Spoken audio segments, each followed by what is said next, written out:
Hello everyone, স্বাগতম জানাই তোমাদের টিআর স্টাডি ক্লাবে। ত্রিপুরায় গত 6 বছরে প্রচুর উন্নয়ন সাধন হয়েছে এবং আগামী দিনেও প্রচুর উন্নয়ন হতে চলেছে।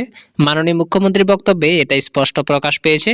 তো বিস্তারিত আপনারা সবকিছু শুনে নিন আমাদের রাজ্যের মাননীয় মুখ্যমন্ত্রী কি বলেছেন। ভিডিওটি শুরু করার আগে আপনাদের কাছে ছোট্ট একটা রিকোয়েস্ট, আপনারা যারা যারা আমাদের এই চ্যানেলে নতুন এসেছেন অবশ্যই চ্যানেলটিকে সাবস্ক্রাইব করে পাশে থাকা বেল আইকনটিকে অলে করে রাখুন, যাতে ত্রিপুরার বিভিন্ন শিক্ষা সংক্রান্ত ও জব সংক্রান্ত আপডেট আপনারা সবার প্রথমে আমাদের এই চ্যানেলে পেয়ে যেতে পারেন। त्रिपुरा एक राज्य है जो पहले माननीय प्रधानमंत्री जब आए हैं एक्ट ईस्ट पॉलिसी के कारण जिस तरह वहाँ पर डेवलपमेंट हुआ, मैंने खास करके एज रिप्रेजेंटेटिव फ्रॉम त्रिपुरा मैं तो कह सकता हूँ हम लोग कभी भी सोचे नहीं थे। उन्होंने कहा था कि हीरा मॉडल आपको देंगे, अब हीरा प्लस दे रहे हैं। यही मतलब national highway 6 national highway Tripura में, पहले तो एक ही नेशनल हाईवे था, वो भी मैंने वन लाइन ही बोलूंगा इस तरह था। तो अभी नेशनल हाईवे हम लोग 6 है, 4 ऑन प्रिंसिपल और भी मतलब उन्होंने एक्सेप्ट किया है। और इंटरनेट में अब अगर सोचिएगा त्रिपुरा में 3rd स्ट्रॉन्गेस्ट इंटरनेट है त्रिपुरा में। और रेल का बात करूं, कभी सोचा भी नहीं थे, पूरा नॉर्थ ईस्ट में ही आ रहा है अभी, लेकिन त्रिपुरा में अभी राजधानी से शुरू करके कांचनजंगा से शुरू करके बिस्टाडोम से शुरू करके हर किस्म का ट्रेन अभी अगरतला से जा रहा है, इवन लास्ट बॉर्डर साबरूम तक पहुंच रहा है। अब सोचिए, कभी सोचा भी नहीं था। मतलब जिस तरह वहां पर डेवलपमेंट हो रहा है। और एयरवे का बात करें, मैं समझता हूँ with due respect to other my colleagues, Tripura का जो एयरपोर्ट है ये सपोज टू बी द माने best airport in north eastern region. और ये मेरे ख्याल से अभी इंटरनेशनल एयरपोर्ट भी अभी डिक्लेयर करने वाले हैं। और यहाँ से हम लोग ऑलरेडी बात भी हो चुका था कि फर्स्ट फ्लाइट जाएगा चिटागांग में, लेकिन आप सब जानते हैं बांग्लादेश में जो समस्या अभी हुआ है इसीलिए नहीं हो पा रहा है। और अभी देखिए बांग्लादेश के साथ हमारा वहाँ मैत्री सेतु भी बन गया है, ऑलरेडी रेडी भी था। तो हम लोग का अप्रोच रोड भी बना हुआ है चिटागांग को लेके, जो साउथ ईस्ट एशिया का गेटवे बनने वाला था। तो ये अभी रुका हुआ है। ट्रेन भी बांग्लादेश होके कलकत्ता आना था, ये भी खत्म हो गया, मैंने पूरा मैंने ये भी मैंने स्टार्ट होने वाला था, ये बंद हो गया अभी, मैंने अभी रुका हुआ है, होगा इसके बिना तो होगा नहीं। और त्रिपुरा में आप देखिए 28 राज्य में सबसे पहले कोई भी डेवलपमेंट हो, ये इंडस्ट्री हो, कोई भी चीज, और वहाँ शांति अभी 28 राज्य में नीचे से 3rd पोजीशन में, अभी लास्ट ईयर 5th पोजीशन में था अभी। तो वहाँ पर पीसफुल स्टेट आप कह सकते हैं। और वहाँ जाति जनजाति मिल के हम लोग मणिपुरी और भी जो जातियाँ हैं सब मिल के हम लोग अच्छी तरह से वहाँ पर रह रहे हैं अभी। तो बहुत दिन के बाद, पहले 35 ईयर्स लेफ्ट का वहाँ शासन रहा, उसके बाद प्रधानमंत्री जी के आशीर्वाद से जैसे हम लोग आए हैं वहाँ पर अभी जिस तरह डेवलपमेंट इस तरह हो रहा है तो देखने का लायक है। अब पहले मैं खुद भी एक मेडिकल डॉक्टर हूँ, तो हम लोग बाहर ही जाते थे पढ़ने, अभी त्रिपुरा में 3 मेडिकल कॉलेज हो गया, 400 उसका ये चाहिए था माने डॉक्टर चाहिए, तो ये अभी फुलफिल हो गया। डेंटल कॉलेज अभी माननीय प्रधानमंत्री जी वहाँ जाके वो गवर्नमेंट डेंटल कॉलेज भी हुआ, उसके बाद नर्सिंग कॉलेज हुआ, एजुकेशन हब और हेल्थ हब ये हम लोग का प्रायोरिटी सेक्टर है।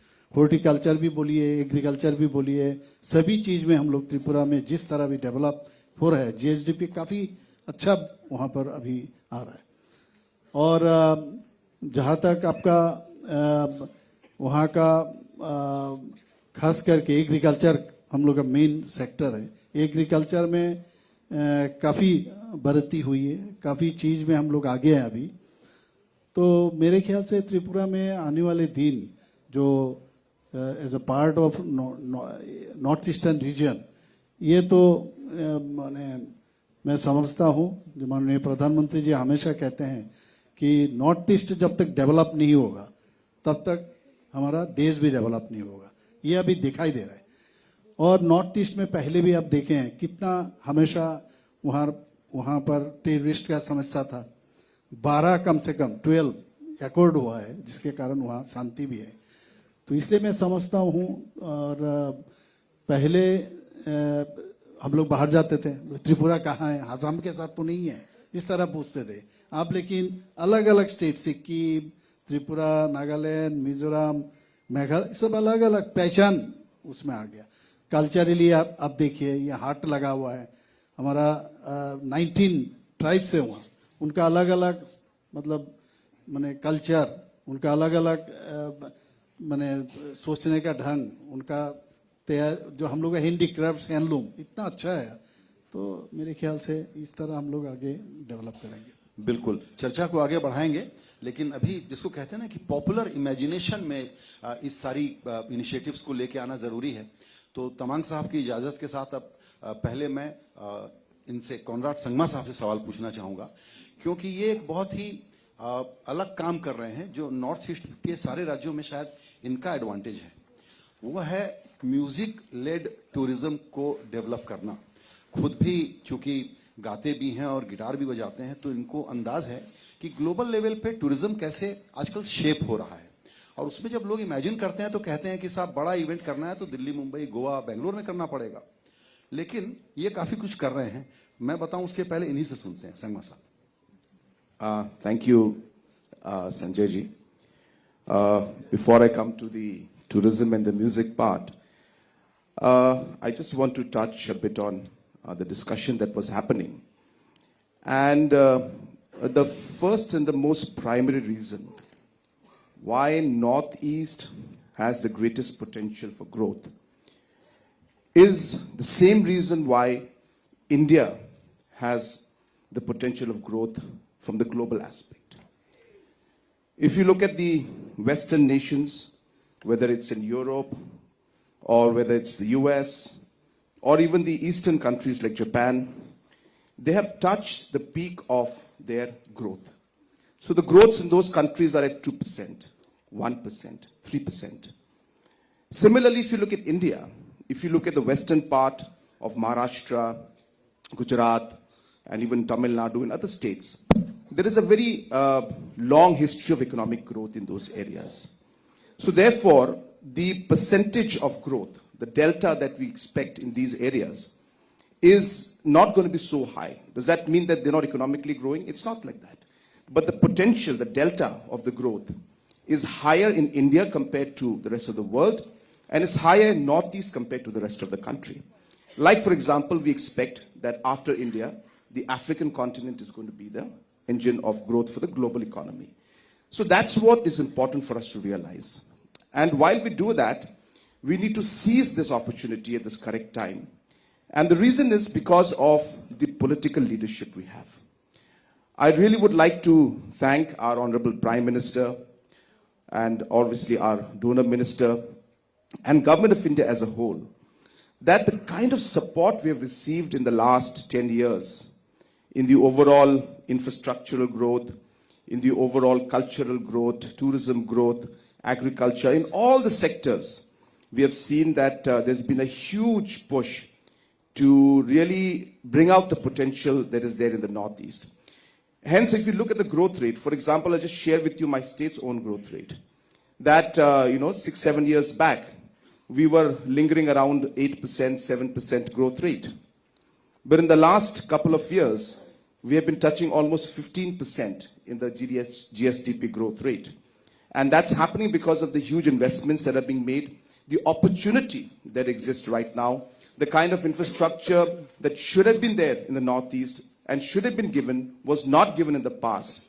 But then you're seeing that push now, and therefore, the percentage of growth is much higher in the Northeast. And that's the reason why our Honorable Prime Minister is very focused on that. And it's a correct strategy, and we are seeing the results of what's happening. In our state of Meghalaya, we've been very clear on a few things. Number one is that it is important for us, for any state in fact, to be able to identify the challenges, to be able to identify the problems, to be able to then identify the opportunities, and then come out with an action plan based on your constraints, your challenges, and the opportunities that are there. And I think every state needs to focus on that. We realize that in Meghalaya, we have challenges in terms of our geographical location, the difficulty in getting to the hill areas. We have challenges in terms of our land tenure system, which is a challenge because we don't have land available for economic growth, because only the local tribes out there can own the land. It's an act that our leaders had brought in long time back. Now it's a challenge, but at the same time it's an opportunity for us. It is also the reason why Meghalaya is so pristine till now, because we've not had the kind of inflow of the commercial activities that would have been there if the Land Transfer Act was not there. So people ask me that, you don't have land for growth. Isn't that a factor that slows down the growth? I said, no. It is the right thing we did. We protected our land. We protected our people. And that is the identity that we have had. But now we will build on this and get a mix of how we can balance between our traditions, between the laws that we have, the constraints we have, and figure out what opportunities there are. And hence, working on that, we realized that the sectors like tourism, sectors like agriculture, food processing, sectors like IT are ideally suited for the state of Meghalaya. And what is important, and we are working on all of them, I don't think I have enough time to explain what we're doing in each one. But I think one point I want to also add is that while we do that, we also realized that our community is something that we are very, very strong at. The network we have 7,000 villages. And in each village there is a headman, there's a community. That's how our tribal society works. And what we're very proud of is that these headmen have a very strong kind of presence in the villages, and that becomes a very strong institutional network for us. Now what we did and we realized is that when we want to bring in development, we can easily mix the model of community participation with development. I'll just share with you, we have just laid the foundation for a 200 crore, almost 200 crore cable car going from Shillong to Shillong Peak. Now this model, where we brought in the investment from NDB, the land didn't belong to us, it belonged to the community. So we went for a PPP, a community PPP, where we have an agreement with the landowners. The share of the profit that comes in goes directly to the landowners, part of it. And it's a win-win situation for the operator, for the tourist, for the government, and for the community. Similarly, we did the same thing for different tourism projects that are there when it comes to government land, when it comes to community land. So that's what we're moving forward with. Coming to the last point which you had started the discussion, which is tourism and music, absolutely correct. The Northeast has a very, very strong connection with music and very strong connection with sports. And I think it's important for us that as political leaders, as a government, and as people who want to bring a change, that if we fail to connect with this sentiment of music and sports, I think the development model will be incomplete. And hence, we need to involve our youth. We need to make them feel connected with this. By us having big programs, and I'll just share with you, half of these programs are not sponsored by the government, by the way. These are purely private concerts, sustained on their own, simply because the passion is so high. The Bryan Adams concert we're having on the 10th, the government did not spend a single rupee on it. In fact, we were asked to buy tickets because they're not giving passes to us, because we didn't sponsor them. We are bringing in Ed Sheeran on the 12th of February. We have many other bands coming in.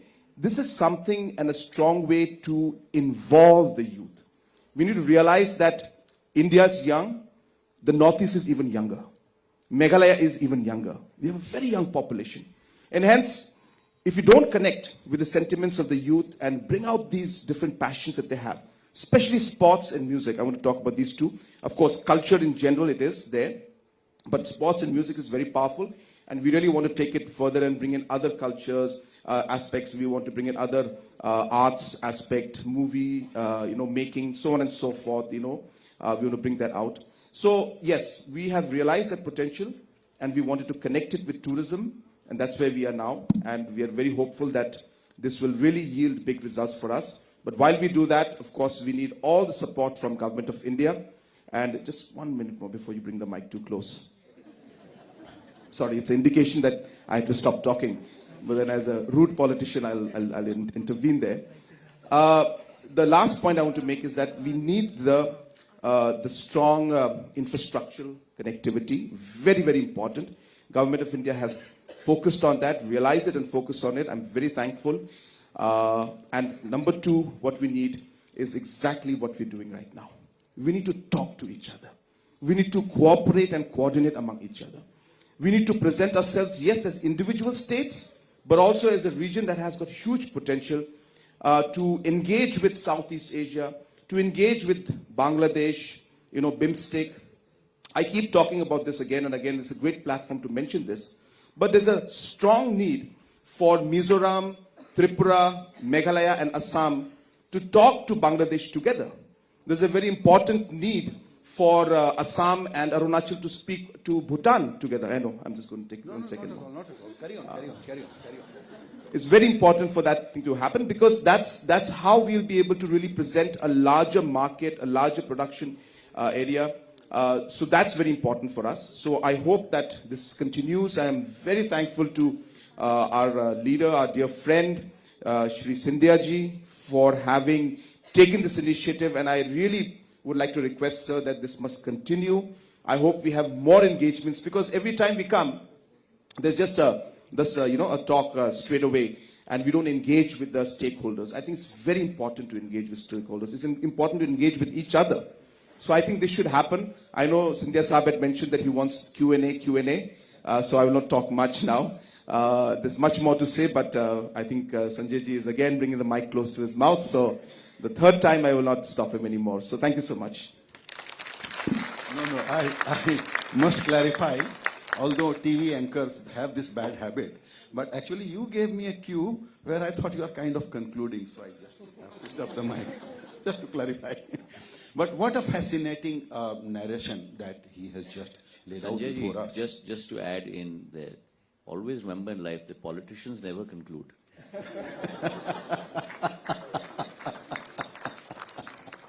True. No, very fascinating and very powerful points and thoughts here that we need to elaborate. And there is a time limit for this kind of conversation. But you have raised many thought-provoking issues, and that we must keep talking and bring them out in public conversation at a larger level. But before I have some more supplementaries for you and Mr. Scindia, I'll go to Mr. Tamang. When we talk about this kind of coordination among the states themselves, and the kind of support you need, because the ministry is carved out only for you. This Northeastern Development Ministry is only to support certain kind of activity. So what are your priorities, what are your accomplishments, and what is the next big ticket item that you are working on and you need central support?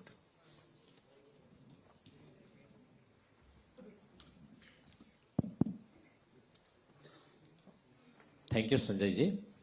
सर्वप्रथम मैं उपस्थित भारत सरकार के दोनों minister Shri Jyotiraditya Scindia ji को मैं बहुत बहुत धन्यवाद देना चाहता हूं, क्योंकि शायद ये पहली बार हुआ है ये कार्यक्रम जो अष्टलक्ष्मी महोत्सव, ये पहली बार है। और इस महोत्सव के अंतर्गत सारे 8 राज्यों से विभिन्न स्टेक होल्डर्स, विभिन्न एनजीओस एंड विभिन्न एंटरप्रेन्योर्स का सहभागी बन पाए। मैं इसके लिए मैं भारत सरकार का माननीय प्रधानमंत्री जी को सबसे पहले मैं धन्यवाद देना चाहता हूं, और सिंधिया जी को और entire team of the donor ministry. और मैं संजय जी को भी मैं धन्यवाद देना चाहता हूं, क्योंकि एक पहली बार है हम लोग अपना सीधा संभाषण नहीं लेकिन इंटरेक्शन सेशन में आए हो, ये पहली बार हुआ है। तो नॉर्थ ईस्ट में हम लोग, उत्तर पूर्वी राज्यों में हम लोग 8 राज्य हैं, और 8 राज्यों में से सबसे छोटा राज्य और कम आबादी वाले राज्य सिक्किम है, और सिक्किम सबसे बाद में नॉर्थ ईस्ट में इंक्लूड हुआ है। तो जब मैं पहले की बात करना नहीं चाहता हूं, क्योंकि 2014 से पहले अलग सा एक सिचुएशन था। उस समय नॉर्थ ईस्ट को एक पॉलिटिकल प्लेटफॉर्म जैसा ट्रीट करता था, is only A political platform. लेकिन 2014 के बाद सीनियर चेंज हो गए, North East is not only a political platform, now it is a developmental platform. तो भारत सरकार का जो नजरिया है, माननीय प्रधानमंत्री का जो सोच है, वो सोच के कारण अभी नॉर्थ ईस्ट 8 राज्य बहुत आगे बढ़ चुका है। चाहे हर क्षेत्र में बोले, कनेक्टिविटी के क्षेत्र में बोले और डेवलपमेंट के क्षेत्र में बोले, इंफ्रास्ट्रक्चर डेवलपमेंट के क्षेत्र में बोले, हर क्षेत्र में आगे बढ़ रहा है। लेकिन नॉर्थ ईस्ट में छोटा सा बहुत सारे प्रॉब्लम, मतलब उतना प्रॉब्लम तो नहीं, लेकिन मैं प्रॉब्लम बताना चाहूँ। अगर मेरा राज्य के बारे में अगर बात करना चाहते हो, आप अपने आप में नॉर्थ ईस्ट में हर राज्य का अपना क्षमता है। जैसे सिक्किम के बारे में अगर मैं बात करें तो Sikkim is a tourism destination. यहाँ हमारा देश में बात करता है, स्विट्जरलैंड का बात करता है, पेरिस का बात करता है, हर जगह बात कर, लेकिन अगर हर हमारा देश के अंदर से अगर सिक्किम जाए तो सिक्किम इज लाइक स्विट्जरलैंड से कम नहीं। तो टूरिज्म में बहुत आगे बढ़ सकता है और खेल कूद के क्षेत्र में बढ़ सकता है, एग्रीकल्चर के क्षेत्र में बढ़ सकता है, हर क्षेत्र में बढ़ सकता है, कमी कोई में। लेकिन थोड़ा सा नॉर्थ ईस्ट में अपना स्टेट की बात करें तो मेरा स्टेट में अगर कनेक्टिविटी ठीक हो, जो अभी 2014 के बाद तो बहुत इंफ्रास्ट्रक्चर डेवलपमेंट हो गया। जय मेरा सिक्किम 3 अंतर्राष्ट्रीय इंटरनेशनल बॉर्डर से सराउंडेड है, नेपाल, चाइना एंड भूटान, और अभी बॉर्डर तक अभी रास्ता पहुंच गया अभी, और रेलवे का लाइन अभी 2025 के अंत तक शुरू हो जाएंगे।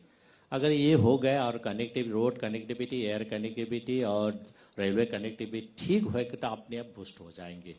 तो अभी काम पूरा शुरू हो गए और मैं इसी ये इंटरेक्शन सेशन के माध्यम से मैं भारत सरकार को मैं बहुत बहुत धन्यवाद देना चाहता हूँ। माननीय प्रधानमंत्री जी को, माननीय होम मिनिस्टर को और माननीय ट्रांसपोर्ट मिनिस्टर को मैं बहुत धन्यवाद देना चाहता हूँ, क्योंकि हमारा एक बहुत बड़ा समस्या था रोड कनेक्टिविटी का, जो पश्चिम बंगाल सुबुक से लेकर ब्रह्मपुत्र तक का जो कनेक्टिविटी था, ये नेशनल हाईवे NH10 का, NH10 हर बार बंद होता था। मतलब ऐसा इतना ज्यादा बंद होता था कि प्रतिदिन हम लोग को 100 करोड़ से ज्यादा का नुकसान भरना पड़ता, जीएसटी पे हर कारण।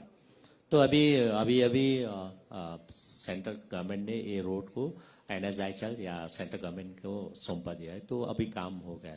तो इसीलिए अगर रोड ठीक हो और कनेक्टिविटी ठीक हो तो बहुत आगे बढ़ सकता है। और सिक्किम इज ऑर्गेनिक स्टेट, आपको मालूम है, और ट्रेडिशनल फार्मिंग स्टेट है। अगर इसको अगर इंटरनेशनल मार्केट में अगर रोड अच्छा हो, एयर कनेक्टिविटी अच्छा हो और रेल कनेक्टिविटी अच्छा हो तो हम लोग इंटरनेशनल मार्केट में इनको ले जा सकते हैं। इसीलिए मैं भारत सरकार को इसी माध्यम द्वारा मैं रिक्वेस्ट भी करना चाहता हूँ कि हमारा नॉर्थ ईस्ट को फोकस हो इंफ्रास्ट्रक्चर में और कनेक्टिविटी में अगर दे तो अच्छा रहेंगे। और स्पेशली फॉर माई स्टेट, अगर मेरा स्टेट को अगर मेडिकल टूरिज्म के क्षेत्र में ले जाए एंड एजुकेशन इंस्टीट्यूट जितना भी हो सके अगर हो जाए तो बहुत डेवलपमेंट आगे बढ़ेंगे। और नॉर्थ ईस्ट एक ऐसा शक्ति है जो एक अपने देश को बहुत सारे योगदान दे सकते हैं।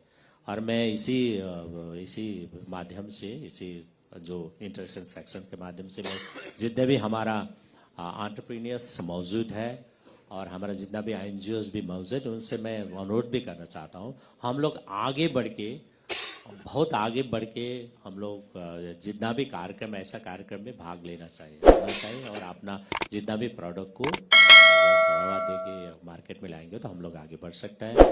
मैं भारत सरकार को फिर भी मैं बहुत बहुत धन्यवाद देता हूँ और मैं स्पेशली हमारा डोनर मिनिस्टर साहब को पहली बार आए और ये कार्यक्रम हर साल अगर हो तो फिक्स डेट में अगर फिक्स हो तो हम लोग पूरा प्रिपेयर होके हर साल हम सहभागी बन सकते हैं। और ऐसा कार्यक्रम अगर हो सके तो हर नॉर्थ ईस्ट स्टेट जो 8 है, 8 स्टेट में एक कहीं एक कार्यक्रम अगर होगा तो अच्छा रहेंगे, तो हम लोग हमारा अपना स्टेट को प्रमोट कर सकते हैं। बहुत बहुत धन्यवाद। बहुत ही interesting ideas. Sanjay, if I can just come in a little bit, तो जो आज हमने हमारे तीनों माननीय मुख्यमंत्रियों से अपनी विचार, अपनी भावना, अपनी आत्मीयता से जो उनका एक स्ट्रैटेजी है, एक विचारधारा है, वो हमने सुनी। उसी परिप्रेक्ष्य में जो डोनर मिनिस्ट्री ने कोशिश की है और शुरुआत की है, क्योंकि हमारा अस्तित्व और हमारा कार्य क्षेत्र और हमारी जिम्मेदारी यही है। हमारी जिम्मेदारी है कि 8 राज्यों के साथ एक पार्टनरशिप के आधार पर हम लोग कार्य करें। 8 राज्यों की जो स्ट्रैटेजी है, और हर एक राज्य की स्ट्रैटेजी अलग होगी। त्रिपुरा की स्ट्रैटेजी सिक्किम से अलग होगी, सिक्किम की स्ट्रैटेजी अरुणाचल से अलग होगी, अरुणाचल की स्ट्रैटेजी मिजोरम से अलग होगी। उन हर एक स्ट्रैटेजी में हम लोग कैसा अपना योगदान दे पाए, ये डोनर का रोल है। और मैं मानता हूं कि डोनर का रोल केवल एक चेक कटिंग एजेंसी का नहीं है कि हमारी रिसोर्स एनवेलप ये है और ये योजनाएं हम दे रहे हैं। हमारा रोल है पार्टनरशिप का। हमारा रोल है कि कैसे हम एक एक राज्य को हम लोग मदद कर पाए। तो उसी विचारधारा के आधार पर एक ट्रांजैक्शनल रोल से हटकर एक भागीदारी के रोल में हम लोग अपनी भूमिका अदा करें। पिछले 5 महीनों में हम लोग ने मंत्रालय के अंदर ही बहुत ही रिसर्च करके, कामकाज करके एक एक राज्य के लिए एक रोड मैप जो दूर दृष्टिकोण से हम लोग देख पा रहे हैं, हमने वो बनाकर एक एक राज्य का भ्रमण हमने स्वयं किया है। और एक एक राज्य के मुख्यमंत्री, और मैं आज 3 मुख्यमंत्री हमारे साथ यहाँ उपस्थित हैं, मैं लेकिन 8 को मैं धन्यवाद अर्पित करना चाहता हूँ कि पूरे प्रशासन के साथ बैठकर वो प्रेजेंटेशन हमने किया, जहां एक स्वॉट एनालिसिस हमने प्रेजेंट किया है, स्ट्रेंथ्स, वीकनेसेस, अपॉर्चुनिटीज, थ्रेट्स। उसी के आधार पर सामाजिक क्षेत्र में हमारा राज्य कैसा कर रहा है, बाकी भारत के 35 राज्यों के उपलक्ष्य में कहाँ हम लोगों का परफॉर्मेंस है, क्या हमारे सुझाव हैं, उसी के साथ कहाँ कहाँ हमें कंसंट्रेट करना है। जैसे अभी कॉनरेड जी ने कहा कि म्यूजिक के क्षेत्र में और स्पोर्ट्स के क्षेत्र में मेघालय में, आगरवुड के क्षेत्र में त्रिपुरा में, पाइनएप्पल के क्षेत्र में हैंडीक्राफ्ट कहाँ करेंगे, हैंडलूम कहाँ करेंगे, टूरिज्म हम लोग कहाँ करेंगे। तो पूरा रोड मैप हमने बैठ के हमने बनाया है। एक टूरिज्म के सर्किट भी हमने बनवाई है, एक एक राज्य को हमने प्रेजेंट भी किया है, जहां 2 दिन का 3 दिन का टूरिज्म का सर्किट हम लोग बना सकते हैं। और उसके फंडिंग के लिए भी हम लोग तैयार हैं। अगर राज्य सरकार एक पूरा रोड मैप और प्रोजेक्ट रिपोर्ट बनाकर हमको दें, जहां क्वालिटी, क्वांटिटी नहीं लेकिन क्वालिटी टूरिज्म हम लोग दे पाए, ताकि जो अभी स्विट्जरलैंड की हमने बात की, मैं तो ये कहूंगा कि स्विट्जरलैंड से आगे जाके एक एक राज्य मेरा उत्तर पूर्वी का एक शांग्रीला है पूरे विश्व के लिए। और एक एक राज्य में मैं अपने आपको बताऊं संजय कि मुझे एक्सपोजर नहीं था डोनर मिनिस्टर बनने के पहले, कि कितनी असीम प्राकृतिक भौगोलिक ब्यूटी है एक एक राज्य में, हम कल्पना भी नहीं कर सकते। और इसे विश्व पटल पर हमें निखारना होगा। अब वो कैसे हो? एक जो अभी कॉनरेड जी ने स्ट्रैटेजी कहा कि हम लोगों को राज्य में ले जाएं, दूसरा कि हम राज्य को लोगों के पास ले जाएं। और उसी विचारधारा से अष्टलक्ष्मी महोत्सव, सांस्कृतिक महोत्सव का जन्म हुआ है कि अब हम 8 राज्यों को विश्व तक ले जाना चाहते हैं।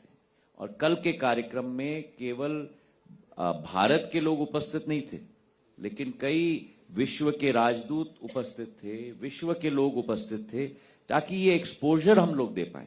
और मैं आप लोगों से भी निवेदन करूंगा, और आपके जरिए संजय जो भी ये प्रोग्राम देख रहे हैं, जरूर आइए। और केवल 8 पवेलियन और एरी और मूगा सिल्क के पवेलियन को मत देखिए, आप जाके हमारे 320 हाट, ग्रामीण हाट जो हमने बाहर बनाया है, जहां किसान आए हैं हमारे उत्तर पूर्वी राज्यों के, हस्तशिल्प के लोग आए हैं, हथकरघा के लोग आए हैं, उनकी असीम क्षमता वहां प्रकट हो रही है, वो भी आप जरूर देखें। और उनका उत्साहवर्धन हम लोग ये करें, ताकि एक एक वर्टिकल को हम लोग इन राज्यों में बना पाए और उत्तर पूर्वी के 8 राज्यों को विश्व पटल पर हम लोग निखार पाए। यही अष्टलक्ष्मी का संकल्प है। एक दूसरा, इन्वेस्टर्स मीट भी हम लोग करवा रहे हैं। अभी 21 दिसंबर को एक बैंकिंग समिट हम लोग आयोजित कर रहे हैं त्रिपुरा में। क्योंकि बैंकिंग सेक्टर को ले जाना पड़ेगा। अगर विकास चाहते हैं तमांग जी, साहा साहब, कॉनरेड जी, हमारे खांडू साहब सभी चाहते हैं, तो बैंकिंग सेक्टर को भी ले जाना बहुत महत्वपूर्ण है। तो सारे देश के बैंकिंग सेक्टर को हम बैंकिंग समिट कर रहे हैं नॉर्थ ईस्ट में, और अगले माह हम लोग इन्वेस्टर समिट करने वाले हैं दिल्ली में नॉर्थ ईस्ट के लिए। और उसके लिए अभी हमारे रोड शो चल रहे हैं।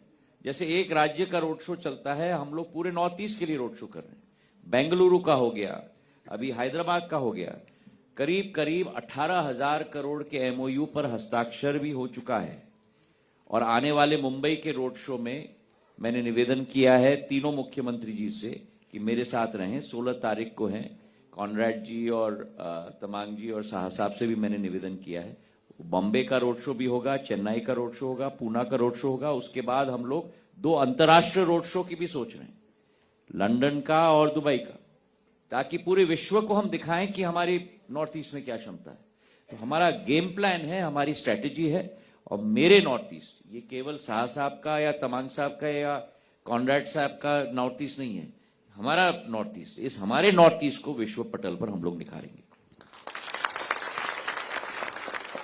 बहुत बढ़िया। आपने अगर ध्यान दिया होगा, आज चारों वक्ताओं ने जो बातें कही है वो एक बहुत ही गंभीर और बहुत बड़ा एक्सपांसिव एजेंडा है। कितनी सारी एक्टिविटी लाइंड अप हैं। एक सवाल मैं सिंधिया साहब से और लेना चाहूंगा, वो ये है, चूंकि आपने बैंकिंग समिट का और इन्वेस्टर समिट का जिक्र किया, तो सरकार केंद्र की और राज्यों की सरकारें तो वो इनेबलिंग एनवायरनमेंट बना रही हैं। प्राइवेट सेक्टर की दिलचस्पी एक विषय रही है।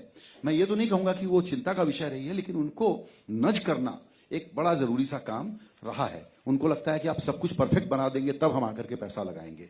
तो अभी सारा काम हम लोग गवर्नमेंट स्पेंडिंग से कर लेंगे, ये जो एजेंडा है, या प्राइवेट इन्वेस्टमेंट को नज और पुश करने की जरूरत है?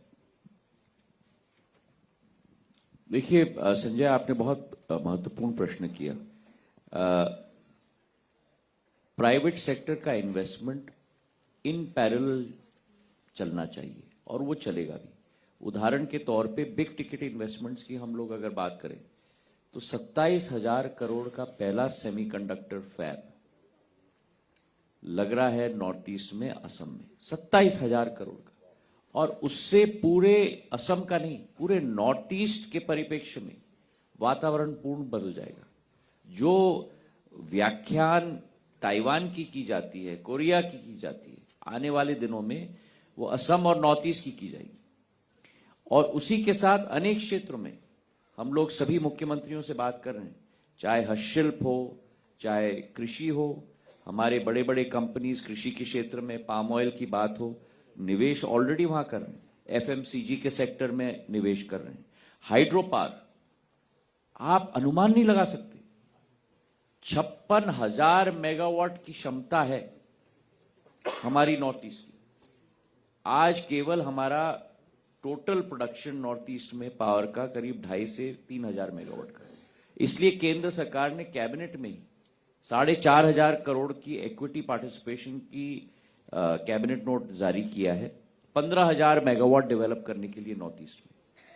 क्षमता हमारी अपार है और उस पर हमको कार्य करना है। और इसलिए ये इन्वेस्टर्स मीट भी हम लोग ने आयोजित किया। जैसे मैंने आपको कहा, रुचि बहुत है। अगर 18,000 करोड़ के एमओयू 2 ही शहरों से हम लोगों को मिल रहे हैं, तो आप अनुमान लगाइए कि कितना हम लोग आकर्षित कर सकते हैं। और हमारे तीनों मुख्यमंत्री आज यहाँ हैं। अगर 8 मुख्यमंत्री उस इन्वेस्टर समिट में रहेंगे और अपनी बात रखेंगे, तो कितना आकर्षण होगा नॉर्थ ईस्ट के लिए, इसका अनुमान भी हम लोग नहीं लगा सकते।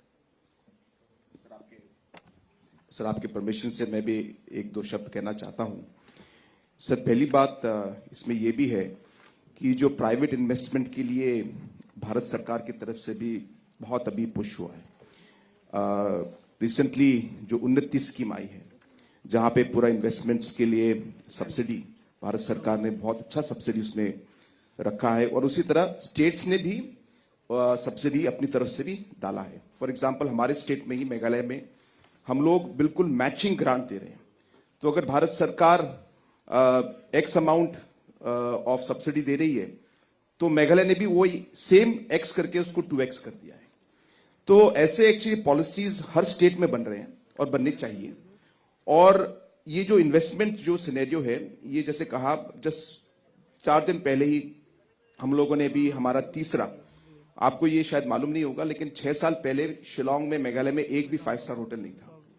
अभी हम लोगों ने 6 साल में 2 5 स्टार होटल हमारे खुल गए हैं। और परसों ही हम लोगों ने एक लेमन ट्री ओरेका करके एक ब्रांड है, ओरेका का हम लोगों ने इसमें फाउंडेशन स्टोन डाला है। वहां पे 150 करोड़ का वहां पे एक और थर्ड हमारा 5 स्टार होटल खुलने वाला है। और ये इन्वेस्टमेंट पूरा इन्वेस्टमेंट और प्राइवेट सेक्टर की तरफ से है। तो इसी तरह हर स्टेट में आज इन्वेस्टमेंट हो रहा है। और अगेन जब ये इन्वेस्टर्स यहाँ पे हैं, मैं चाहूंगा कि आप भी वो अपॉर्चुनिटीज देखिए। अभी ये सही समय है, अगर देर करेंगे तो फिर बाकी दूसरे लोग जो हैं वो अपॉर्चुनिटी और उसका बेनिफिट ले जाएंगे। लेकिन नॉर्थ ईस्ट में अभी इन्वेस्ट करने का पॉलिटिकल एनवायरनमेंट को देखकर, ओवरऑल सोशल एनवायरनमेंट को देखकर और ग्रोथ अपॉर्चुनिटी को देखकर यही सही समय है। और इसलिए इन्वेस्टर्स को करना चाहिए। और मैं धन्यवाद कहना चाहता हूं हमारे मंत्री साहब को कि उन्होंने ये अपॉर्चुनिटी देखा और ये इन्वेस्टर्स समिट अभी हर जगह में करा रहे हैं। और मुझे पूरी उम्मीद है कि ऐसे समिट्स के थ्रू हमारे नॉर्थ ईस्ट में जो इन्वेस्टमेंट हम लोग चाहते हैं और जो अपॉर्चुनिटीज हैं, उसका हमें पूरा फायदा मिलेगा। बिल्कुल, ये ट्रांसफॉर्मेशनल चेंज का एक जबरदस्त बड़ा ब्लूप्रिंट है। जैसा आपने कहा था सिन्हा जी, हम लोग कुछ ऑडियंस के सवाल लेंगे या समय के हिसाब से बता दें? कर सकते हैं, ठीक है। लेकिन ऑडियंस में जाने के पहले एक सवाल मैं कॉनराड जी से पूछना चाहूंगा, क्योंकि आपने जिक्र किया एनवायरनमेंट का। तो क्लाइमेट इमरजेंसी के इस दौर में नॉर्थ ईस्ट बहुत ही बेटर सिचुएशन में है। लेकिन ये जब प्रॉस्पेरिटी और ग्रोथ की तलाश में हम दौड़ते हैं तो इसको बचा के रखना बहुत ज़रूरी है। बहुत ही फ्रेजाइल इकोलॉजिकल सिस्टम है पूरे में, और यही हमारी एसेट है, वैल्यू है, और इसको बचा के रखना बहुत ज़रूरी है। मैं चाहूंगा इस पर, और यूथ आजकल इसको लेकर के बड़ा चिंतित है, हम लोगों से ज़्यादा वो चिंतित है। इस पर आप अगर थोड़ा सा और कुछ कहना चाहें तो बड़ा उपयोगी रहेगा। In fact, I totally agree. And in fact, government of India as well as all the state governments are stressing on the balance between ecology and economy. It's not always the simplest thing to do. I'm not saying that there will be a perfect solution कि पूरा balance हो जाएगा, ऐसा शायद नहीं होगा। लेकिन आजकल जो अपॉर्चुनिटीज आ रहे हैं, जैसे कि हमने कहा टूरिज्म सेक्टर में, तो टूरिज्म सेक्टर हाँ अगर ज्यादा कमर्शियल हो जाए तो फिर वो उसका स्ट्रेस जो है वो पड़ता है वहां पे स्टेट पर और एनवायरनमेंट पर। लेकिन हर स्टेट को उसको बैलेंस करके उसको देखना होगा। तो जैसे कि हम लोग कोशिश कर रहे हैं कि हम लोग भी थोड़ा सा हाई एंड टूरिज्म की तरफ चले, थोड़ा सा हम लोग टूरिस्ट जो है जो ज्यादा स्पेंड कर पाए उनको लेके आए ताकि हमारे लोगों का फायदा हो। फूड प्रोसेसिंग में जो अपॉर्चुनिटीज हैं, food processing is huge opportunity, and that is where again I would like to mention out here that there's a huge opportunity for logistics network.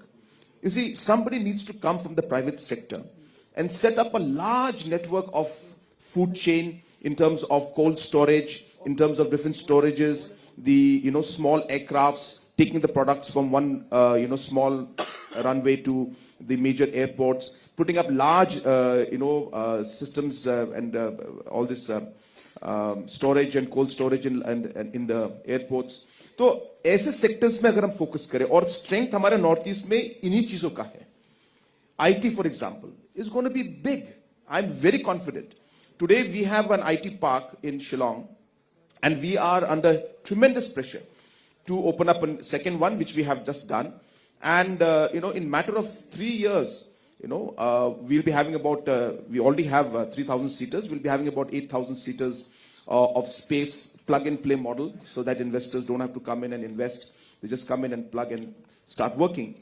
तो ऐसे सेक्टर्स में अगर हम ध्यान दें तो मेरे ख्याल से, और इसी सेक्टर्स का एक्चुअली स्ट्रेंथ भी हमारा है, तो मुझे लगता है कि हम लोग इकोलॉजी और इकोनॉमी को बैलेंस करके हम लोग आगे बढ़ पाएंगे।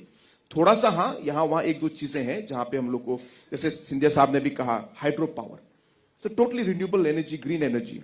सो हाइड्रो पावर को, उसके भी थोड़े प्लस माइनस हैं, लेकिन नेट पॉजिटिव है, उसका भी नेट पॉजिटिव है लॉन्ग रन में। तो ऐसे सेक्टर्स में अगर हम फोकस करें तो मुझे पूरा विश्वास है कि हम लोग दोनों को बैलेंस करके चल सकते हैं। ऑल्सो इसमें संजय मैं आपको कहूंगा कि एक पॉइंट कि मनुष्य की जो, और ये मैं राजनीति से हटके कह रहा हूं, मनुष्य की जो प्रवृत्ति है, हमारा जो थॉट प्रोसेस है, ह्यूमन महात्मा गांधी ने एक बार कहा था, there is enough in the world for everyone's need, but not enough in the world for everyone's greed. So we have to protect Mother Earth also. Humans, by our very nature, also tend to only fend for ourselves and forget that Mother Earth has given us birth. So in this development paradigm, जो प्रश्न आपने किया, it is very important that if you define, okay, this is the area where I will allow development, whether 5-star, 3-star, 4-star. You must also define that this is the area where I will not allow any commercial development. And therefore keep that area like a Shangri-La. Keep that area green. Where every human being can go and experience. आज जमाना बदल गया है. विश्व में कई ऐसे tourism locations हैं जो एडवर्टाइज करते हैं कि हमारे पास आइए. क्यों? क्योंकि हमारे पास इंटरनेट कनेक्टिविटी नहीं है. ये डब्बा, अब मैं दूरसंचार का मंत्री हूं, पर लेकिन जब ये डब्बा जब से जन्म हुआ है, एक तरीके से पर्यावरण, मानव शांति के लिए भी उतना ही महत्वपूर्ण है. तो वो बैलेंस, जैसे अभी कॉनराड जी ने कहा, वो हमें बनाना होगा. और वो हमारा यूएसपी, हमारा मतलब भारत का या उत्तर पूर्वी राज्य का यूएसपी भी बनेगा कि come and experience nature. And nature जो इनके पास है, मैं आपको बताऊं कि विश्व के किसी कोने के पास नहीं है जो इन लोगों के पास है.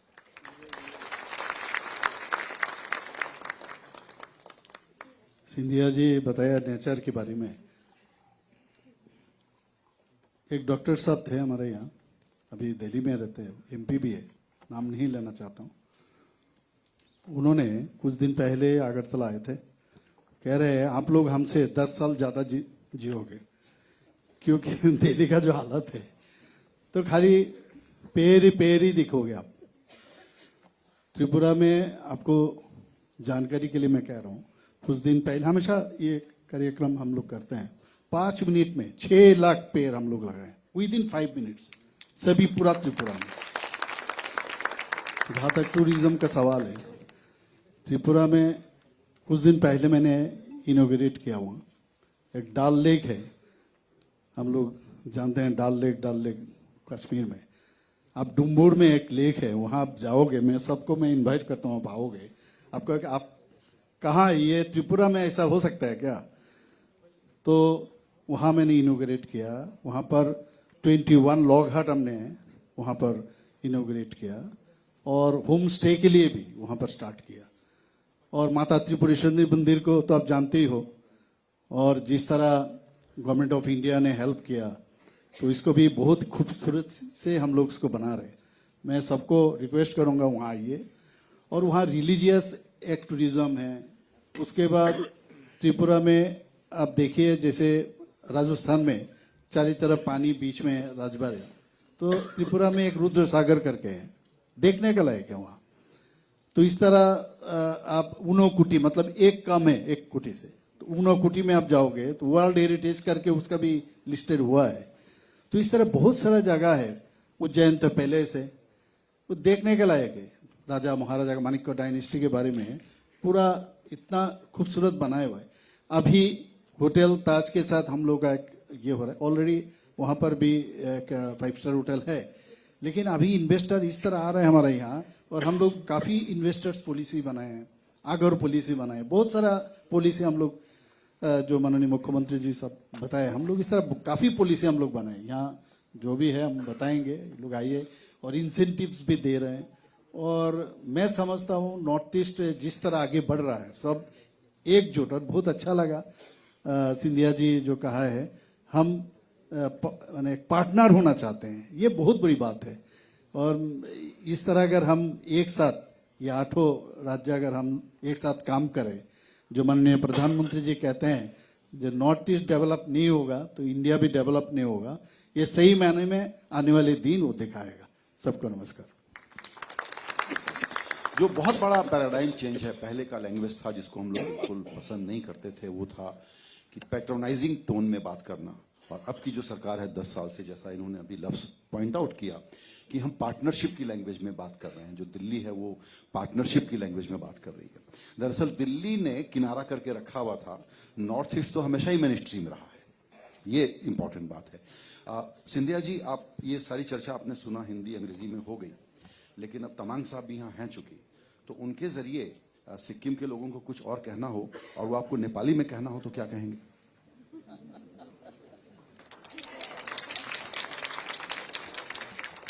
म तिम्रो सबैको दाई छु अनि मेरो मनको भावना तिम्रो सबैको तरफ मेरो मनको भावना छ अनि म तिम्रो परिवारकै मान्छे छ, त्यही भावना लिएर म कार्य गरिरहेको छु अनि मुख्यमन्त्रीजीको साथ हामी दुईटा बसेर सिक्किमको प्रगति अनि विकासलाई हामी सुनिश्चित गर्छ। यो मेरो कल्पना छ अनि मेरो विश्वास अनि संकल्प पनि छ।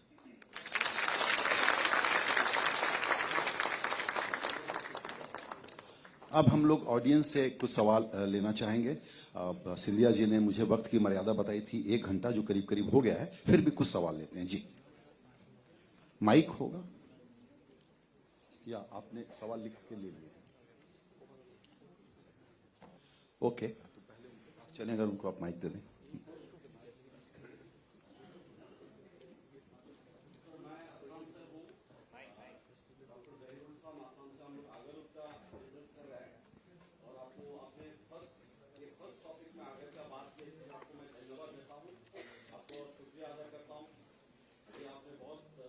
इम्पोर्टेंट बात की आगर का, पहले ही मीटिंग में आपने आगर का बात किया। ये आगर आपको पता है कि पूरा दुनिया का जो ऊद परफ्यूम बन रहा है वो असम का आगर से ही बन रहा है, गोलाघाट, जोरहाट, शिवसागर से।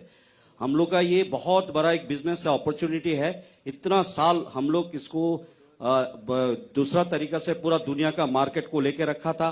अभी हमारा मोदी जी का नेतृत्व में जो सरकार आया है, उन्होंने बहुत इनिशिएटिव लिया है और हमारा असम का सीएम हमारा हेमंत बिश्व शर्मा जी ने बहुत इनिशिएटिव लेके इसको लीगल वगैरह प्रोसेस किया है। अभी त्रिपुरा में भी हो रहा है। तो असम का जो गोलाघाट, जोरहाट, शिवसागर का जो आगर है वो बहुत ये है, हम 50,000 करोड़ का इसका बिजनेस कर सकते हैं। अभी इलीगली या अनऑर्गेनाइज में 40,000 करोड़ का ये ट्रेड हो रहा है। ये पूरा दुनिया का जो मार्केट में आगर है, ये असम का ही आगर है और ये चीज हमको अभी ऑफिशियली करना है। और इसका जितना बाधा है, जो हमारा साइटिस का प्रॉब्लम्स है, फॉरेस्ट का प्रॉब्लम्स है, जितना इलीगल प्रॉब्लम है, इसको हमको निकालना है। और हम वर्ल्ड का सबसे बेस्ट परफ्यूम हम बना रहे हैं। हम गोलाघाट में असम से फर्स्ट असम ऊद बेस्ड परफ्यूम हमने बनाया, जो पहला परफ्यूम है मेक इन असम है। हम लोग वोकल फॉर लोकल के लिए काम कर रहे हैं। तो यहाँ पे बहुत अपॉर्चुनिटीज है, हमको कहीं पे जाना नहीं चाहिए। असम, नॉर्थ ईस्ट में हम 50,000 करोड़ का इसका बिजनेस हम कर सकते हैं और कर रहा है। तो इसका आपसे हमारा उम्मीद है कि आप इसको सपोर्ट करें, इसको टोटली फ्री कर दे और हम लोग को, indigenous people of north east को ये मौका दीजिए। हम लोग indigenous people of north east इसका बिजनेस करें, इसका अपॉर्चुनिटी ले और इससे हम पूरा दुनिया को असम और नॉर्थ ईस्ट का अगर से हम मार्केट का कब्जा करें। Thank you. आपने बहुत महत्वपूर्ण मुद्दा उठाया और डोनर मंत्री के बनने के पहले मुझे ये सूचना नहीं थी।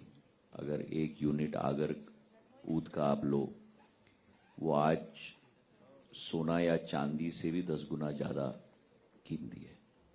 ये क्षमता है भारत की। साइटिस के अंदर हम लोगों का कोटा था, उस कोटे को भी हम लोग ने बढ़ाया है। आज जो कोटा भारत के लिए लागू है, उसके अंतर्गत हजारों करोड़ का हम लोग ट्रेड, व्यापार हम लोग कर सकते हैं।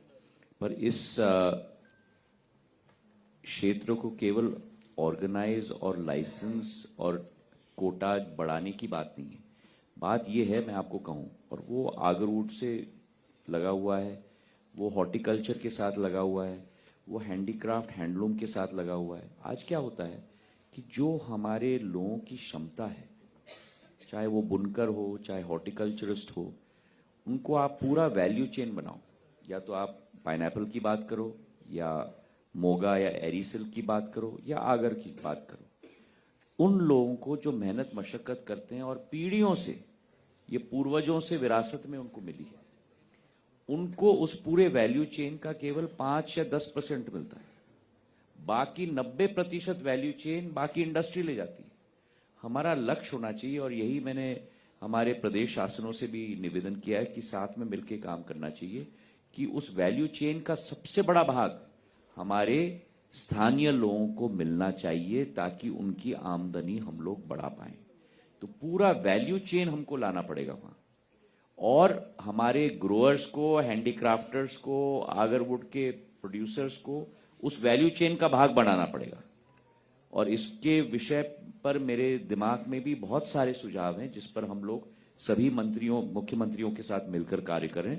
सुनिश्चित रूप से आप चिंता न करें, हम लोग पूर्ण आगर टास्क फोर्स बनाया मैंने, मंत्रालय के अंदर एक आगर टास्क फोर्स बनाया मैंने, एक हैंडलूम टास्क फोर्स बनाया मैंने, और उनके सारे जितने रिकमेंडेशंस हैं एक एक मुख्यमंत्री जी के साथ हम शेयर करने वाले हैं, और साथ में मिलकर हम लोग काम करेंगे। 3-4 दिन पहले त्रिपुरा में आगरवुड का एक वहाँ पर कन्वेंशन हुआ है, और सबके जान के लिए मैं कहना चाहता हूँ, आगर जो त्रिपुरा का जो कैपिटल है आगरतला, ये आगर से ही हुआ है। तो अभी आसाम का आप बात कर रहे हो, त्रिपुरा में भी है। तो अगरबत्ती वहाँ बन रहा है, एमएसएमई में काफ़ी इंडस्ट्री अभी वहाँ शुरू हुआ। रबर का तो है ही, रबर इंडस्ट्री काफ़ी वहाँ से जो थ्रेड निकाल रहा है, काफ़ी वहाँ पर अभी हो रहा है। तो अभी जो आप ठीक ही कहा, जो चीज़ वहाँ एक चीज़ मैं बताना चाहता हूँ कि फॉरेस्ट के बाहर जितना वहाँ पर अगर पेड़ है वो फॉरेस्ट के बाहर है, इसीलिए फेलिंग ऑफ ट्री में कोई समस्या नहीं है, बहुत सुविधा है वहाँ। और अभी कोटा भी बढ़ाया है, तो ये बाहर एक्सपोर्ट भी हो रहा है त्रिपुरा से। और मैं समझता हूँ हम लोग अभी टारगेट लिया है 2000 करोड़ का, मतलब ये चाह रहा हूँ इसका बिजनेस करें। तो जिस तरह इन्वेस्टर्स वहाँ गया है, ये लेके 4 बार हुआ, this is the 4th time.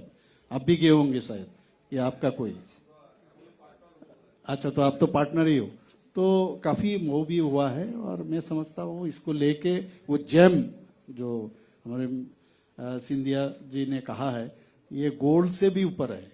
तो ये आने वाले दिन नॉर्थ ईस्ट रीजन का, खास करके त्रिपुरा, असम तो है ही, त्रिपुरा की फ्यूचर भी बहुत ब्राइट है।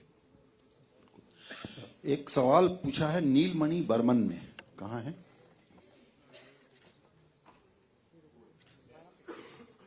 जी जी,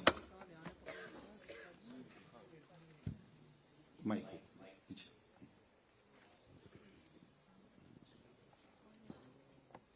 हिंदी में ही बात करते हैं जी। You have asked about students, right? Yes. Yeah, go ahead. तो डोनर मिनिस्ट्री की तरफ से नोटिस के स्टूडेंट के लिए क्या कर सकते हैं, लाइक यूथ एम्प्लॉयमेंट के लिए? For the development of students, how can be students be supported by donor ministry? ये बहुत महत्वपूर्ण प्रश्न आपने पूछा। 5-6 महीने में जो मैंने कार्यकाल मैंने संभाला है, हमारे उत्तर पूर्वी राज्यों में मानव संसाधन की क्षमता, जैसे अभी कॉनरेड जी भी कह रहे थे, अपार है। युवा आबादी है, एक इंक्विजिटिव यूथ जनरेशन है, और एक स्किल्ड यूथ जनरेशन। और हमारी कोशिश है कि स्किलिंग का एक संगम होना चाहिए, मैचिंग होना चाहिए। तो मैंने विभाग में भी कहा है कि सभी प्रदेश सरकारों के साथ मिलकर एक पहले कदम में एक हमको वेबसाइट बनाना चाहिए, जहां सभी इंडस्ट्रियल सेक्टर, प्राइवेट सेक्टर की कंपनीज की डिमांड को लेकर स्किल मैचिंग हम अपने नॉर्थ ईस्ट के साथ हम लोग कर पाए। आज भी हमारे नॉर्थ ईस्ट के बच्चे आईटी के क्षेत्र में, एआई के क्षेत्र में, एक उदाहरण आपको दूं, अम्यूजमेंट एंड कॉमिक्स, आपका पूरा बैकएंड जो एनिमेशन का है, जो आप मूवीज आप विश्व में देखते हो, अवतार हो या जो भी हो, उनका बहुत सारा बैकएंड भारत में हो रहा है, और वो ज्यादा करके साउथ इंडिया में हो रहा है। पर एनिमेशन की बहुत ज्यादा क्षमता नॉर्थ ईस्ट में भी है हमारे नौजवानों में। उनको भी हम लोग इन कंपनीज के साथ हम लोग मैचिंग करने की कोशिश कर रहे हैं। तो तो एक बात है कि हमारे नौजवानों को मानव संसाधन में आगे बढ़ाने का, एजुकेशन में बढ़ाने का, पर दूसरी बात जो ज्यादा महत्वपूर्ण है कि एजुकेशन के बाद क्या, एम्प्लॉयमेंट के साथ भी हमारा मैचिंग करना हमारा दायित्व है। और वो एम्प्लॉयमेंट अपॉर्चुनिटीज हमारे उत्तर पूर्वी राज्यों के नौजवानों को उपलब्ध कराना, ये हमारी भी कोशिश रहेगी, दोनों एजुकेशन के सेक्टर पे भी और एम्प्लॉयमेंट के भी सेक्टर के भी। भारत के अनेक कंपनियों के साथ, कई कंपनीज तो ऑलरेडी नॉर्थ ईस्ट में हैं ही, पर उनके साथ मैचिंग करके एम्प्लॉयमेंट अपॉर्चुनिटीज भी हम लोग सुनिश्चित करने की कोशिश करेंगे। बिल्कुल। सिंधिया जी, एक सवाल और है जो बिल्कुल छोटा सा पूछना चाहूंगा, जो आया है ऑडियंस से, वो है कम्युनिकेशन वाली कनेक्टिविटी को लेकर के, क्योंकि आपकी सरकार ने 10 साल में रेल, रोड, एविएशन सबको डबल कर दिया है, बड़ा प्लान है, लेकिन ये कम्युनिकेशन कनेक्टिविटी भी उतनी। तो हमारा प्लान है, मैं संक्षिप्त में बता दूं कि 5G की कनेक्टिविटी नॉर्थ ईस्ट में ऑलरेडी पहुंच चुकी है, लेकिन 4G का 100% सैचुरेशन होना चाहिए। मतलब एक भी गांव बचना नहीं चाहिए, चाहे वो वाइब्रेंट विलेज हो हमारे सीमावर्ती इलाके पे, चाहे वो अगरतला के पास या शिलोंग के पास या सिक्किम का बॉर्डर पे एक गांव, हर एक गांव में हम लोग 4G सैचुरेशन की 100% सैचुरेशन हम लोग सुनिश्चित करने वाले हैं मई 2025 तक। आज तक करीब करीब 4,500 गांव जुड़ चुके हैं और आने वाले समय में 5,500 गांव जो अतिरिक्त हैं उनको भी हम जुड़ा के 100% कनेक्टिविटी सुनिश्चित करेंगे। बिल्कुल। चूंकि वक्त हमारा समय समाप्त हो गया है। जी जी, अभी मैं एक एग्जाम्पल देना चाह रहा हूँ। कुछ दिन पहले त्रिपुरा में 1980s, बहुत दिन से त्रिपुरा में है, ये 1980s जो है ना, ये पुराना स्टाइल से चल रहा था, तो 20% लगभग वहाँ से जो पास होता था वहाँ एब्जॉर्ब होता था। अभी टाटा जो है उनके साथ हम लोग मूव किए हैं, तो इससे क्या हुआ, मॉडर्न जो टेक्नोलॉजी है, जो कंप्यूटर बेस्ड जो टेक्नोलॉजी, इससे क्या होगा, अभी जो वहाँ से स्टूडेंट निकलेंगे, उन्होंने कहा और मूव भी हो चुका है, 100% एब्जॉर्प्शन आएगा। सिर्फ इंडिया में नहीं है, पूरा विदेश में भी ये लोग भेजेंगे। तो इस तरह, मतलब मैं एग्जाम्पल दे रहा हूँ जिस तरह मॉडर्नाइजेशन के साथ साथ। और मैं धन्यवाद देना चाहता हूँ खास करके डोनर मिनिस्ट्री को, जितना प्रोजेक्ट हम लोग दे चुके हैं, काफी उन्होंने बारीकी से देखा, चुना और उन्होंने उसका मतलब सैंक्शन भी दिया। और ये बहुत बड़ी हमारे लिए एक ब्लेसिंग मैं समझता हूँ। और इस तरह अगर करें नॉर्थ ईस्ट, जरूर और भी अच्छा होंगे इंफ्रास्ट्रक्चर का जहां तक सवाल है।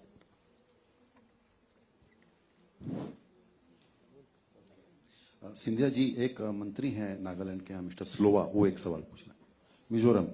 मिजोरम के मिस्टर स्लोवा। एक एग्जाम्पल मैं आपको दे दूं। अभी 3 माह पूर्व जब मैं मेघालय के दौरे पे गया था, हम लोग ने असम में नीरस पोर्टल का हम लोग ने उद्घाटन किया, north east agriculture commodity export portal. क्या है ये पोर्टल? कि हमारे जो कृषक हैं, किसान हैं, जमीन के, चाहे वो मेघालय में हो, चाहे अरुणाचल में हो, मिजोरम में हो, नागालैंड में हो, किसी भी राज्य में, वो डायरेक्ट अपना उत्पादन का एक्सपोर्ट या देश में कहीं भी इंटरनेट के द्वारा सीधे सीधे उपभोक्ता को बेच पाए। मैंने एक बहुत मॉडेस्ट टारगेट रखा था कि अक्टूबर के माह तक हम लोग करीब 5 करोड़ का ट्रेड उस पोर्टल के आधार पर होना चाहिए और करीब करीब कम से कम 500 किसान उस पोर्टल पे अपना ट्रेड कर पाए। अक्टूबर के माह तक हम लोगों का करीब करीब 25 करोड़ रुपए का ट्रेड हो चुका है और 2000 किसान ऑलरेडी उस पोर्टल पे जुड़ चुके हैं। मतलब ऐसे ट्रेड्स हुए हैं जो आप तमिलनाडु या केरला में जो उन्होंने माल बेचा है भूल जाओ, विदेश में भी उन्होंने माल बेचा है। और मैं आपको छोटी मुंह बड़ी बात की कर रहा हूं, पर मेरा अंतर्मन का टारगेट है कि अगले 1.5 साल के अंदर हमको 1000 करोड़ का टर्नओवर इस पोर्टल पे करना चाहिए। तो वही जो मैं बात कर रहा था कि वो छोटा किसान केवल इसका उत्पादन नहीं करेगा, लेकिन इसका ब्रांडिंग करेगा, इसका पैकेजिंग करेगा, सब कुछ करेगा और नीरेश पोर्टल के आधार पर सीधा उपभोक्ता के साथ जुड़ेगा। तो सारा जो वैल्यू चेन के मिडलमैन है, जो मैं 20% लेता था किसान से, फिर ये 30% लेते थे, फिर ये 40% लेते और फाइनली जाके उपभोक्ता पेमेंट करता था। आज किसान डायरेक्टली उपभोक्ता के साथ जुड़ रहा है नीरेश पोर्टल के आधार। बहुत शानदार।